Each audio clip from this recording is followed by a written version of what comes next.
दोस्तों, अभी तक हमने जाना कि किसी के मन को कैसे पढ़ें। आइए अब जानते हैं मन की बातों को पढ़ने की कला के वो 3 कौन कौन से तरीके हैं। तो चलिए शुरू करते हैं और स्टोरी में आगे बढ़ते हैं। यदि कोई भी व्यक्ति वर्तमान में सोच रहा है और तब हमें भी अपनी मानसिकता को वर्तमान में लाना होगा, तभी हम उनके विचारों को समझ सकते हैं। अगर हम पिछली घटनाओं के बारे में सोच रहे हैं तो हमें यह कैसे पता चलेगा कि दूसरा व्यक्ति वर्तमान में क्या सोच रहा है, क्योंकि हम पिछली घटनाओं में लिपटे हुए हैं। उसके बाद वह व्यक्ति राजा से कहता है, महाराज, मैं जरूर 3 तरीकों को बताऊंगा जिनसे आप किसी के विचारों को आसानी से समझ सकते हैं। इसके बाद अंधा राजा से कहता है, नंबर 1 है आंखों पर ध्यान देना। किसी से बात करते समय सबसे महत्वपूर्ण यह है कि हम उसकी आंखों में देखें। उनकी आंखें बोलती नहीं, लेकिन वो बहुत कुछ कहती हैं। अगर हम उस व्यक्ति की आंखों के संकेतों को समझना सीख जाते हैं तो हम जान सकते हैं कि उसके मन में क्या चल रहा है, वह क्या सोच रहा है और वह क्या करने वाला है। मेरी अपनी आंखें नहीं हैं, लेकिन मैंने यह कौशल प्रिय गौतम बुद्ध से कई साल पहले सीखा था। वह मेरे शिक्षक और मार्गदर्शक थे। उस समय मेरी आंखें थीं और मैं सिर्फ उनकी आंखों के माध्यम से लोगों के विचारों को समझ सकता था। इसीलिए अगर आप भी दूसरों के विचार जानना चाहते हैं, आपको उनकी आंखों पर ध्यान केंद्रित करना चाहिए, जैसे कि उनकी निगाह वो कहाँ देख रहे हैं और किस दिशा में हैं। अगर जब आप उनसे बात कर रहे होते हैं तो उनकी आंखें इधर उधर घूम रही हो, तो यह मतलब है कि वे बातचीत से बचने का तरीका ढूंढ रहे हैं और कोई शायद झूठ बोल रहा हो।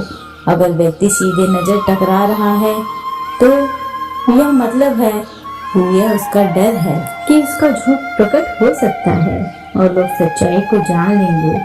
लेकिन अगर उसकी आंखें बिना हिले आपको देख रही हैं तो वह शायद ईमानदार हो सकता है और उन्हें आपसे बात करना और अपने विचार साझा करना है। इसके अलावा देखिए कि उनकी भौं कैसे हिल रही है।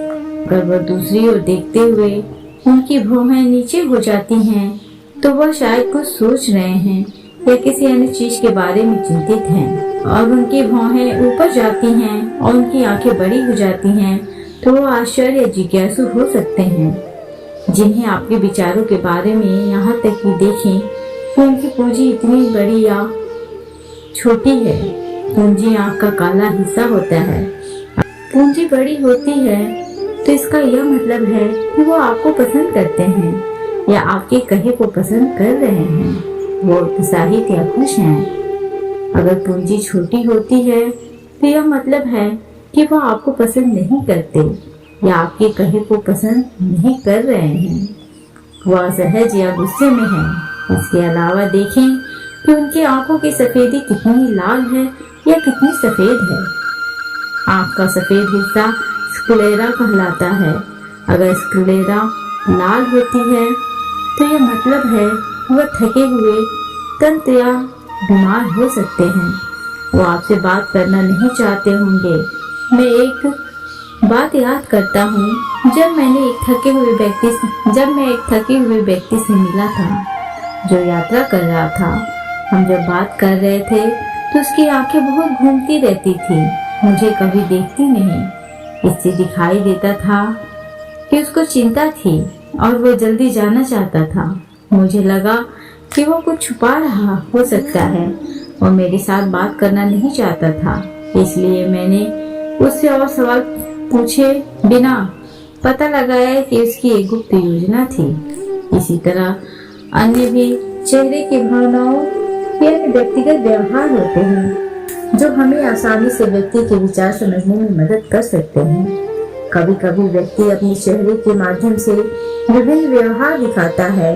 यदि आप किसी के चेहरे के अभिव्यक्ति पर ध्यान देते हैं तो आप आसानी से समझ सकते हैं कि वह व्यक्ति निराश है, बहुत दुखी है या बहुत खुश है। आप यह भी समझ सकते हैं कि वह अंदर कैसे महसूस कर रहे हैं, और यह सब बातें उनके चेहरे की अभिव्यक्ति के माध्यम से निश्चित की जा सकती है। महाराज, चेहरा एक चित्र की तरह है जो दिखाता है कि लोग अंदर कैसा महसूस कर रहे हैं अगर वे कुछ नहीं कहते हैं। तो यदि आप लोगों को बेहतर समझाना चाहते हैं तो आपको इन नीरव संकेतों पर ध्यान देना होगा। जब आप किसी को देखते हैं जिनका मुंह नीचे की ओर मुड़ जाता है और छोटे से दुखी चेहरा बनता है, तो आमतौर पर यह मतलब होता है कि वह खुश नहीं है, संतुष्ट नहीं है या कुछ हार गए हैं। आप उनकी आंखों और उनके शरीर से भी समझ सकते हैं कि वह कैसा महसूस कर रहे हैं। वह निचले भावनाओं को महसूस कर रहे हैं। दूसरी ओर जब कोई बड़ी और सच्ची मुस्कान होती है तो आंखों और गालों को उठाती है। वह खुशी, मित्रता और दयालुता का संकेत है। इसमें आंखों का महत्व है। जब वे छोटी और चमकीली होती हैं तो आप सुनिश्चित हो सकते हैं कि मुस्कान सच्ची है। देखें, किसी व्यक्ति के भाव की जगह जहाँ त्वचा गहरी होती है और ढीली होती है, जब ये गहरी और तंग होती है तो यह अक्सर मतलब होता है कि वे उलझे हुए हैं, महसूस कर रहे हैं कुछ कठिन या नई चीज को समझने की कोशिश कर रहे हैं। मुंह के रुख का तरीका हमें बहुत कुछ बता सकता है। एक मुंह जो बंद और संकुचित हो, यह मतलब हो सकता है कि वह असहमत नहीं है, किसी चीज से संतुष्ट नहीं है या बातचीत नहीं करना चाहते। लेकिन एक मुंह जो खुला और आराम से हो, उसका यह मतलब होता है कि वो खुले मन से बातचीत करने के लिए तैयार है। जब आप चेहरे के इन संकेतों को देखने और समझने में महारत हासिल कर लेते हैं तो आप यह जान सकते हैं कि लोग किस बारे में सोच रहे हैं और कैसा महसूस कर रहे हैं। चाहे वो अपनी भावनाएं बाहर कहें या चुप रहें, उनके चेहरे से हर बात साफ हो जाएगी। इसलिए कोई व्यक्ति जैसे भी अपने शब्दों से बोलता हो, आप उनके चेहरे से सब कुछ समझ सकते हैं। मैं आपको एक कहानी सुनाऊं। एक बार मैं एक दुखी व्यक्ति से मिला जो मेरी मदद के लिए आया, लेकिन वह ऐसा व्यवहार कर रहे थे कि उन्हें कोई परवाह नहीं। लेकिन मैंने उनके माथे पर एक छोटी सी रेखा देखी जिससे पता चला कि उनको परेशानी थी।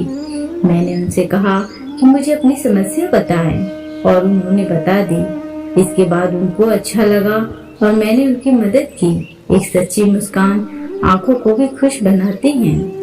यह मतलब है कि वे खुश और दयालु हैं। एक उदास मुंह की भाव नीचे जाती है, इसका मतलब है कि वह चिंतित या उलझे हुए हैं। भौहें ऊपर जाती हैं जब वे हैरान या जिज्ञासु विचार आ रहे होते हैं। तो आप उनकी भावनाओं को, उनके चेहरे को देखकर समझ सकते हैं। हाथों के इशारों और शरीर की भाषा।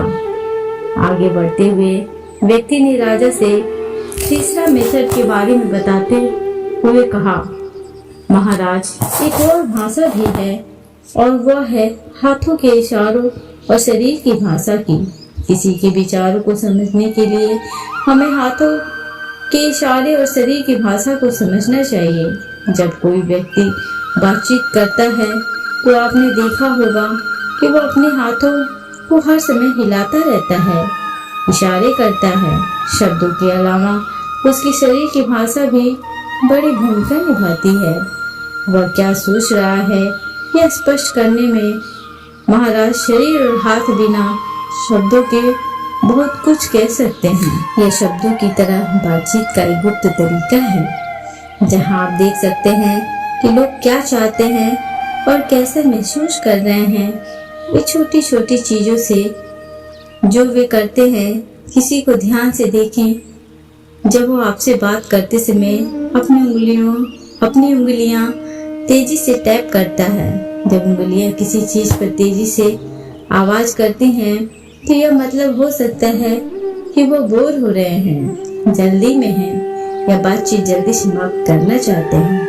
मैं एक वक्त स्मरण करता हूँ जब मैं एक व्यक्ति से मिला जो मुझसे कुछ बेचना चाहता था और वह यही इशारा करता था। मुझे पता चल गया था कि वह घबराया हुआ था, तो मैंने उससे बेहतर कीमत पर खरीदने को कहा और वह हैरान हो गया। कभी कभी किसी को अपनी बातों से आपस में जोड़ते हुए देखना, ये मतलब हो सकता है कि वो आपसे आपके कहने से संतुष्ट नहीं है, वो अपने विचारों को आपसे छुपा रहे हैं। इस तरह से अपनी बाहों को जोड़ने का तरीका उनके विचारों और भावनाओं को दूसरे से सुरक्षित रखने की तरह है। इस चिन्ह को देखकर आप जब उनसे बात करें तो दयालु और सतर्क रह सकते हैं, ताकि वो आपसे अधिक संतुष्ट और खुले मन से मिल सके। कभी कभी किसी व्यक्ति को आपस में झुकते हुए देखने का यह मतलब हो सकता है कि वो आपसे या आपके कहने से रुचि रखता है। वो आपकी बातों को ध्यान से सुन रहा है, जिसमें वो रुचि रखता है और जानना चाहता है। इस तरह से अपने शरीर को हिलाने का यह तरीका दिखाता है कि वो आपकी बातों को सुनना, सीखना और समझना चाहता है। मैं एक बुद्धिमान सज्जन से मिला था जो ऐसा करते थे। वो बहुत शांत थे, लेकिन वह दिलचस्पी से आगे झुकते रहते थे, जिससे यह प्रकट होता था कि उन्हें इस विषय के बारे में और जानना था। कभी कभी लोग जब आपसे बात करते समय अपने चेहरे को छूने की आदत डालते हैं, तो आपको पता चल सकता है कि वो किस बारे में सोच रहे हैं। यह अक्सर मतलब रखता है कि वे चिंतित हैं या सोचते हैं। यह सब छूने का तरीका दिखाते हैं कि उनके मन और दिल में क्या हो रहा है। दूसरों के शरीर और हाथों से सही से समझने के लिए आपको धैर्य रखना पड़ता है, सावधानी से देखना पड़ता है और उन बातों को सराहना करनी पड़ती है जो वे नहीं कहते। यह छोटी पर महत्वपूर्ण संकेत, जैसे कि एक शांत पुस्तक, आपको उन भावनाओं और विचारों को दिखाते हैं जो उनमें छिपे हुए हैं और आपको उनसे बेहतर जुड़ने में मदद करते हैं। अगर हम इन 3 तरीकों पर ध्यान देते हैं और उन्हें सही से समझते हैं, तो हम तेजी से पता लगा सकते हैं कि किसी के मन में क्या चल रहा है। वह हमारी बातों को कितने ध्यान से सुन रहे हैं और उनको मन में क्या हो रहा है। लेकिन इससे पहले आपको अपने मन को ध्यान में लाना होगा और उस वर्तमान में लाना होगा। तभी आप इन सभी क्रियाओं पर ध्यान दे सकते हैं, उन्हें समझ सकते हैं और महसूस कर सकते हैं कि उनके मन में क्या चल रहा है। अन्यथा अगर आप पूर्व घटनाओं या भविष्य की योजनाओं में प्रवृत्त हैं, तो आप कभी भी व्यक्ति की शरीर भाषा पर ध्यान नहीं देंगे। आप कभी नहीं समझ पाएंगे कि उनके मन में क्या हो रहा है, वह क्या सोच रहे हैं। आपने कई महान संतों और ज्ञानी व्यक्तियों को देखा होगा जो आपको शांति से देखते हैं और आपको बता सकते हैं कि आपके मन में क्या चल रहा है, आपने उनसे क्या सीखा है। और इसका सबसे बड़ा कारण यह है कि वे आपको पढ़ सकते हैं, आपको समझ सकते हैं, क्योंकि उनका मन सांकेतिक शांतिपूर्ण है। इसलिए वह आसानी से आपके विचारों को समझ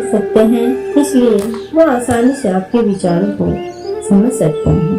मुझे आशा है कि आपने अब तक की कहानी का आनंद लिया है और इससे कुछ नया सीखा है। यदि आपने ऐसा किया है तो कृपया मुझे कमेंट बॉक्स में कमेंट करके जरूर बताएं। और साथ ही चैनल पर नए हो तो मेरे चैनल को सब्सक्राइब करें, तो वीडियो को लाइक एंड शेयर जरूर करें। Thanks for watching.